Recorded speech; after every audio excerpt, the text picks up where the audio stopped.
Well, chemotherapy is really using chemicals to kill or destroy really any cells that are fast growing or turning over quickly. So that would be hopefully be your cancer cells, but unfortunately that's other cells that do that too, and that's where you get the side effects. Hair loss would be the classic one, but also, nausea, diarrhea, those kind of things are from normal cells being attacked by chemotherapy. Well, some people are treated with a certain number of cycles of chemotherapy, and that can be weekly dosing or every 2 weeks or every 3 weeks. And depending upon their situation, if they're being treated for curative intent, a lot of times they're treated with a certain number, maybe 3 months or 4 months or 6 months. Other people, it's more of an ongoing process. It may be more of a chronic disease type situation where we think of, where we're treating kind of indefinitely, where they may be treated once a week or every other week or sometimes once a month, but sometimes for months to years sometimes.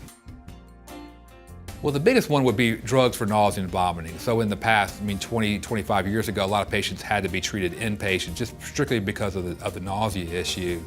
And then that has clearly changed for the better over the last 20 years that we're able to treat. We've been treating outpatient. But even so, it was a challenge. But really with the drugs that we have now, it's very rare for somebody to be actually admitted to the hospital for chemotherapy-induced nausea or vomiting. So that's actually maybe once or twice per year out of hundreds of patients that are treated. The other has been the drug for blood counts. So obviously with chemotherapy, one classic side effect is the blood counts dropping. And with some of the shots, which are called growth factors, that really has been a huge improvement in that we're able to keep people out of the hospital because of these medications. Well, I think one clear change in the last couple of years with chemotherapy has been not only the drugs are better tolerated, but and that's been because of the supportive care. People traditionally think of chemotherapy as being really sick and to the point of maybe being in the hospital, but 99% of what we do is outpatient. It's really done here in the office or in the infusion suite.